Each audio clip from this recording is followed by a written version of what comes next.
Le docteur Serge Rafal est avec nous comme tous les matins sur Radio J. Vous l'appréciez tout comme moi. Bonjour Serge. Bonjour Ilana. Et Serge, à l'occasion de la journée mondiale de l'obésité, et oui ça existe, qui a lieu le 4 mars, insistez sur quelques contre-vérités. Vous souhaitiez en tout cas insister sur quelques contre-vérités et idées reçues concernant cette journée mondiale. Oui, je vous ai bien sûr déjà parlé à de nombreuses reprises du surpoids et de l'obésité, épidémie silencieuse qui touche 2 milliards de personnes sur la planète et près de 7 millions en France. Et d'ailleurs, on dit que les chiffres sont en hausse. C'est faux, ils sont stables depuis une dizaine d'années, concernant 17% des adultes et 4% des enfants. La France compte environ 6,5 millions d'obèses et autour de 2 millions de personnes en surpoids. Alors, est-ce que la maladie est vraiment liée à l'alimentation ? La relation pourtant longtemps admise entre les calories ingérées et le poids n'est ni constante, ni linéaire, ni évidente, sauf bien sûr en période de famine ou dans des circonstances exceptionnelles que certains de nos aînés ont malheureusement pu connaître. On peut donc affirmer que l'obésité est une maladie souvent liée à l'alimentation, mais pas uniquement. Elle est plurifactorielle, avec des composantes principalement génétiques. On a beaucoup plus de chances d'être obèse si des membres de sa famille le sont eux-mêmes. Des causes hormonales, sociétales, environnementales. Nous ne sommes pas égaux devant la prise de poids qui est souvent injuste.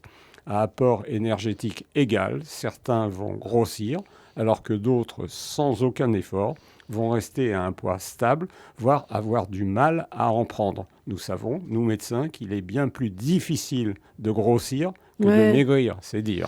L'obésité est-elle liée à un manque de volonté ? Même si c'est une idée qui peut traverser l'esprit de ceux qui n'ont aucun problème avec leur poids, manger équilibré ne suffit pas toujours à prévenir le surpoids ou permettre l'amaigrissement. L'obèse fait en réalité souvent des efforts quotidiens et les régimes qu'il entreprend se soldent malheureusement à moyen et à long terme par un échec dans 95% des cas. Et même une double défaite pondérale et psychocomportementale. La perte musculaire est compensée par de la graisse et l'excès de contrôle finit par déclencher des pulsions alimentaires irrépressibles qui aggravent in fine le surpoids. Et on dit que l'obésité est parfois stigmatisée. Pas serait et pas parfois. Elle est stigmatisée. Oui. Le laboratoire danois Novo Nordisk a diligenté une enquête dont les résultats sont éloquents.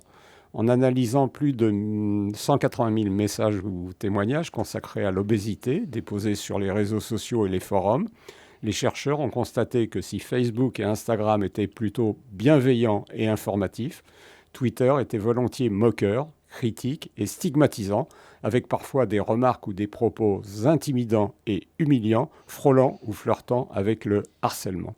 Et chez nous, près de 3/4 des personnes corpulentes ou obèses, un IMC supérieur à 30, interrogées lors d'enquêtes à propos du surpoids, estiment avoir été victimes de remarques ou de paroles blessantes, ce qui est très supérieur aux autres discriminations, couleur, race, sexe, sexualité. Alors concrètement, quels reproches leur fait-on et surtout avec quelles conséquences ? De trop manger ou de le faire en cachette, de manquer de courage et de volonté, nous l'avons dit, d'être paresseux, de prendre trop de place, de ne pas se bouger, de manquer de compétences, que sais-je encore. Ceci n'est évidemment pas sans conséquences, avec une perte d'estime de soi, de l'isolement, une sédentarité, compensation et reprise de poids.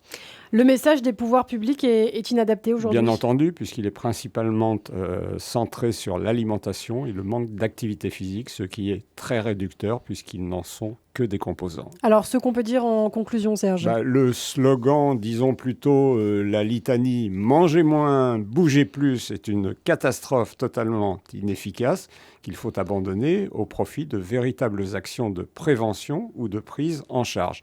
Ras-le-bol des préjugés et des idées reçues, surtout lorsqu'ils sont injustes, spécieux, voire absurdes. Halte tout simplement à la grossophobie, néologisme apparu il y a une trentaine d'années et qui a fâcheusement fait florès. Merci beaucoup Serge Rafal.